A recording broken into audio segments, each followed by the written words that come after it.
மாண்புமிகு பேரவைத் தலைவர் அவர்களே, தந்தை பெரியார், பேரறிஞர் பெருந்தகை அண்ணா, நவீன தமிழ்நாட்டின் சிற்பி முத்தமிழறிஞர் கலைஞர் ஆகிய முப்பெரும் தலைவர்களை வணங்குகின்றேன். எல்லோருக்கும் எல்லாம் என்னும் உன்னத நோக்கத்தோடு திராவிட மாடல் ஆட்சி நடத்திய மாண்புமிகு தளபதி மு.க.ஸ்டாலின் அவர்களை பணிந்து வணங்குகின்றேன். இளைஞர்களுடைய நம்பிக்கை நாளைய தமிழகம், எங்களின் எதிர்காலம் மாண்புமிகு எதிர்க்கட்சி தலைவர் உதயநிதி ஸ்டாலின் அவர்களை வணங்குகின்றேன்.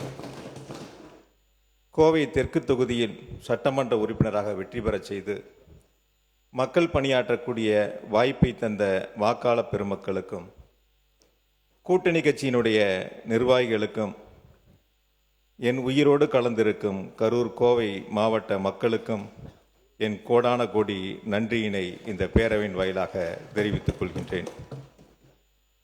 கோவையில் செம்மொழி பூங்கா, பெரியார் நூலகம், ஜிடி நாயுடு மேம்பாலம், மேற்கு புறவழிச்சாலை, புதிய ஐடி பார்க், மாநகராட்சி சாலை விரிவாக்கத்திற்கான சிறப்பு நிதிகள், தொழில் வளர்ச்சி, மக்களுக்கான வளர்ச்சி திட்டங்கள் என 5 ஆண்டுகளில் கோவைக்கு 20,000 கோடிக்கு மேல் வளர்ச்சி திட்டங்களை தந்த மாண்புமிகு தளபதி அவர்களை இந்நேரத்தில் என் நன்றியை அவர்களுக்கு பணிவன்போடு சமர்ப்பித்துக் கொள்கின்றேன்.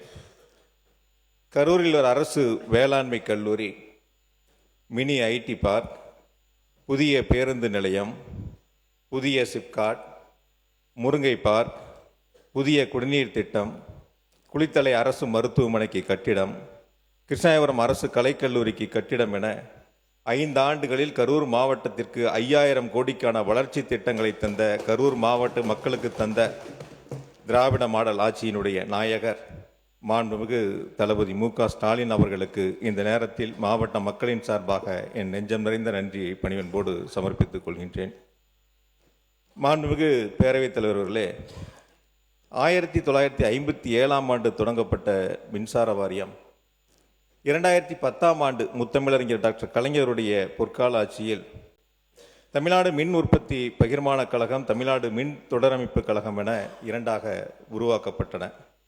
அது மீண்டும் 2024ஆம் ஆண்டு எங்களுடைய திராவிட மாடல் ஆட்சியினுடைய நாயகர் மாண்புமிகு தளபதியுடைய பொற்கால ஆட்சியில் தமிழ்நாடு மின் உற்பத்தி மற்றும் பகிர்மான கழகத்தினுடைய செயல்பாடுகள் மிக சிறப்பாக அமைந்திட வேண்டும் என்ற சீரிய நோக்கத்தோடு தமிழ்நாடு மின் பகிர்மான கழகம், தமிழ்நாடு மின் உற்பத்தி கழகம், தமிழ்நாடு பசுமை எரிசக்தி கழகம் என புதிதாக தோற்றுவிக்கப்பட்டு பயன்பாட்டிற்கு கொண்டு வரப்பட்டன.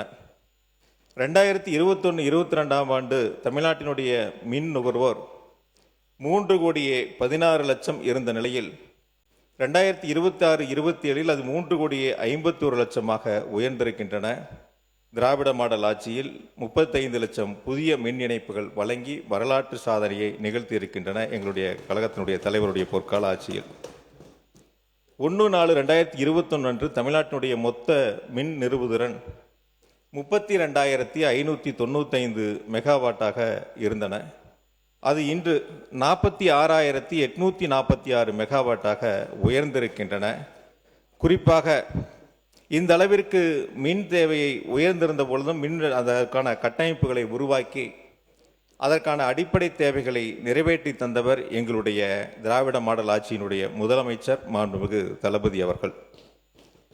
விவசாயிகளுடைய வாழ்க்கை முன்னேற வேண்டும், வேளாண் நிலப்பரப்புகளுடைய விவசாயிகளுடைய அந்த வேளாண் நிலப்பரப்பு அதிகரிக்க வேண்டும் என்ற சீரிய நோக்கத்தோடு முத்தமிழறிஞர் டாக்டர் கலைஞருடைய பொற்கால ஆட்சியில் 2006-11ஆம் ஆண்டு 5 ஆண்டுகளில் 2,09,910 விவசாயிகளுக்கு இலவச மின் இணைப்பு வழங்கி வரலாற்று சாதனையை நிகழ்த்தினார்கள். அவர் வழியில் டெல்டா மாவட்டத்திற்கு சொந்தக்காரராய், விவசாயிகளின் பாதுகாவலராய் தமிழ்நாட்டில் திராவிட மாடல் ஆட்சி நடத்திய மாண்புமிகு தளபதியுடைய பொற்கால ஆட்சியில் 2021-26 5 ஆண்டுகளில் 2 லட்சம் விவசாயிகளுக்கு இலவச மின் இணைப்பை தந்து விவசாயிகளுடைய பாதுகாவலர் என்பதை நிரூபித்து காட்டியிருப்பவர் மாண்புமிகு தளபதி மு.க.ஸ்டாலின் அவர்கள். அதேபோல 2021 தேர்தல் வாக்குறுதியில் கொடுக்கப்பட்ட கைத்தறி நெசவாளர்களுக்கு 2 மாதங்களுக்கு 300 யூனிட் இலவச மின்சாரத்தை தந்தவர் மாண்புமிகு தளபதி மு.க.ஸ்டாலின் அவர்கள். விசைத்தறி நெசவாளர்களுக்கு 2 மாதங்களுக்கு 1000 யூனிட் இலவச மின்சாரத்தை தந்தவர் மாண்புமிகு தளபதி மு.க.ஸ்டாலின் அவர்கள். வீட்டு உபயோகிப்பாளர்கள் செலுத்தி வந்த நிலை கட்டணத்தை முழுவதும் ரத்து செய்தவர் திராவிட மாடல் ஆட்சியினுடைய நாயகர் மாண்புமிகு தளபதி அவர்கள். இன்று சில இருக்கக்கூடிய முக்கிய நிகழ்வுகளை இந்த பேரவையின் மூலமாக மாண்பு அமைச்சருடைய கவனத்திற்கு கொண்டு வருவதில் குறிப்பாக இந்த 3 மாதங்களில், குறிப்பாக இந்த 2 மாதங்களாக தமிழ்நாடு முழுவதும் மின் கணக்கீடு என்ற முறையில் எடுக்கப்பட்ட அந்த கணக்கீட்டின் அடிப்படையிலும் லட்சக்கணக்கான மின் நுகர்வோர்கள் தங்களுடைய மின் கட்டணம் உயர்ந்திருக்கிறது என்ப குறைபாடுகளை சுட்டிக்காட்டி இருக்கின்றார்கள். அப்படி சுட்டிக்காட்டுகின்ற பொழுது அது போன்ற குறைபாடுகள் இல்லை, அங்கொன்றும் இங்கொன்றும் இருக்கிறது, அதெல்லாம் சரி செய்யப்பட்டு வருகிறது என்று மாண்புமிகு அமைச்சர் அவர்கள் பத்திரிகைகளுக்கும் பொதுவெளியிலும் தெரிவித்திருக்கின்றார்கள். ஆனால் மின்சார வாரியம் அதனுடைய சிஎம்டி அவர்கள் வெளியிட்ட பத்திரிகை செய்தியில் ஏறத்தாழ 3,70,000 மின் நுகர்வோர்களுக்கு மறு ஆய்வு என்று அறிவித்து அதற்கான பணிகளை நாங்கள் முன்னெடுத்திருக்கிறோம் என்று தெரிவித்திருக்கின்றார்கள்.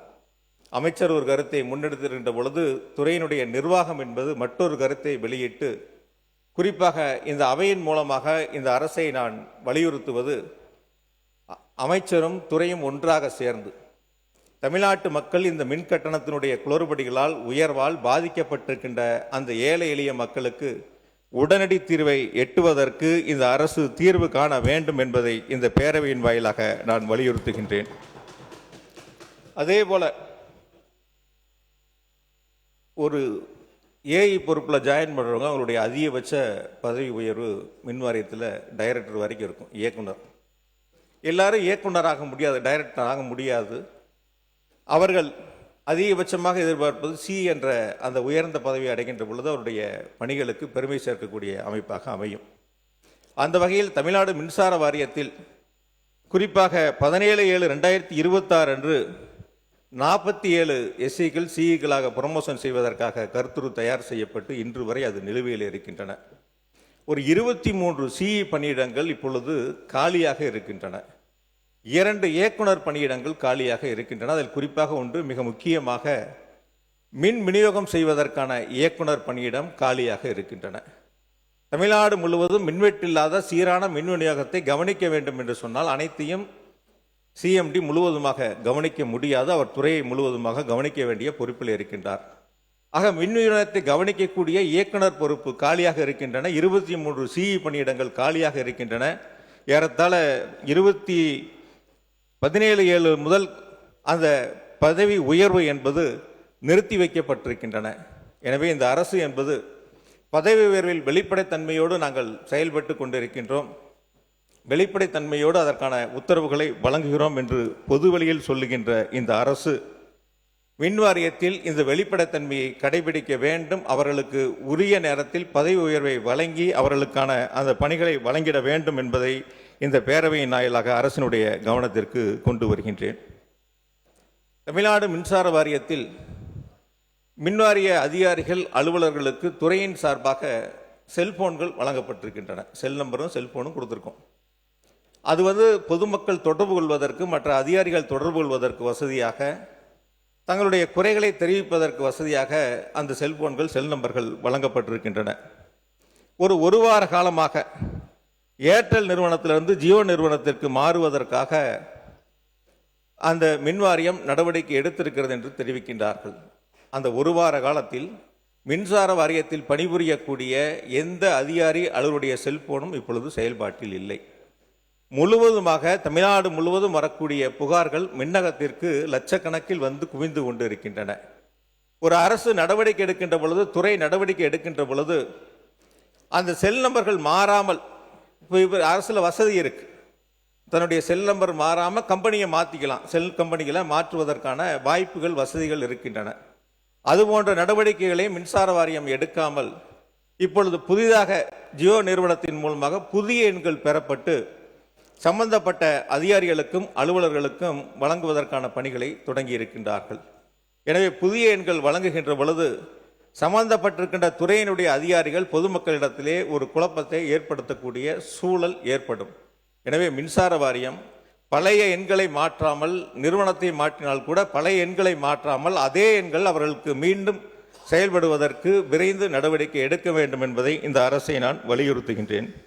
காரணம், மக்கள் தொடர்ந்து அவரிடத்தில் இருக்கக்கூடிய செல் நம்பர்களை, பல ஆண்டுகளாக அவர்கள் பயன்படுத்திய செல் நம்பர்களை இப்பொழுது மாற்றுவது என்பது எளிதில் மக்களிடத்தில் அந்த புதிய எண்கள் சென்று சேருவது என்பது எளிதான காரியம் அல்ல என்பதை மட்டும் இந்த நேரத்தில் நான் நினைவூட்ட கடமைப்பட்டுள்ளேன். பதவி உயர்வு, மின்சார வாரியத்தின் மூலமாக பதவி உயர்வு வழங்கப்படுகின்ற பொழுது அவர்கள் கணவன் ஒரு பக்கம், மனைவி ஒரு பக்கம், அவர்களுக்கான பணியிடங்கள் வழங்கப்பட்டிருக்கின்றன.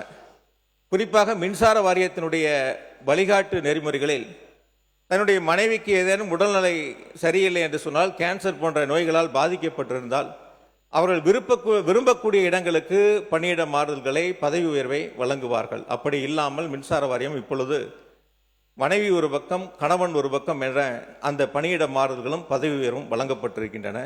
இது மின்வாரிய அதிகாரிகள் அலுவலகத்திலே மிகப்பெரிய ஒரு மனவேதனையை உருவாக்கி இருக்கின்றன. அதிலே அவருடைய அந்த குறைகளை போக்கக்கூடிய அளவிற்கு இந்த அரசு விரைவாக கவனம் செலுத்த வேண்டும் என்பதை இந்த நேரத்தில் நான் கேட்டுக்கொள்கின்றேன். அதே போல கோடை காலம், அதற்கு பிறகு மழை காலங்கள், இந்த 2 நேரங்களிலும் மின்வெட்டு இல்லாத சீரான மின் விநியோகத்தை வழங்க வேண்டும் என்று சொன்னால் உரிய காலத்தில் உரிய தளவாட சாமான்கள் முழுவதுமாக இருக்க வேண்டும். அப்படி போதிய தளவாட சாமான்கள் இப்பொழுது மின்வாரியத்தில் கையில் இருப்பு இல்லை என்பதை மின்வாரிய அதிகாரிகள், அலுவலர்கள் தெரிவித்துக் கொள்கிறார்கள். இப்பொழுது மின் இணைப்பு கேட்டு விண்ணப்பம் செய்பவர்கள் கூட 1 மாத காலம் காத்திருந்து அவர்களுக்கான மீட்டர் வழங்கப்பட்டு 1 மாத காலத்திற்கு பிறகுதான் மின் இணைப்புகள் வழங்கப்படுகின்றன என்ற புகார்களை தொடர்ந்து தெரிவித்துக் கொண்டிருக்கின்றார்கள். ஆகையால் புதிய அரசு அந்த தளவாட சாமான்களை உரிய காலத்தில் கொள்முதல் செய்வதற்கான ஏற்பாடுகளையும், புதிய மின் இணைப்பு கேட்டு விண்ணப்பித்திருக்கின்றவர்களுக்கு உடனடியாக மின் இணைப்பை வழங்கக்கூடிய வகையில் அவர்களுக்கு தேவையான மீட்டர்களையும் உடனடியாக வழங்குவதற்கான நடவடிக்கைகளை மேற்கொள்ள வேண்டும். மின்துறை அமைச்சர் அவர்கள் மின்வாரியத்தினுடைய தலைமை அலுவலகத்திலும் மற்ற பல இடங்களிலும் மின்வாரியத்திலிருந்து 18 ஹார்ட் டிஸ்கில் காணாமல் போயின, அவற்றில் முக்கிய ஆவணங்கள் எல்லாம் அதில் இருந்தன என்று ஒரு கருத்தை வெளியிட்டார்கள். அவர் சொன்னது 18 ஹார்ட் டிஸ்க், கிடைத்ததாக சொன்னது 38 ஹார்ட் டிஸ்க். ஆக மின்வாரியத்தில் 18 ஹார்ட் டிஸ்க் காணான்னா 38 கிடைக்கப்பட்டிருக்கிறது. மின்துறை அமைச்சர்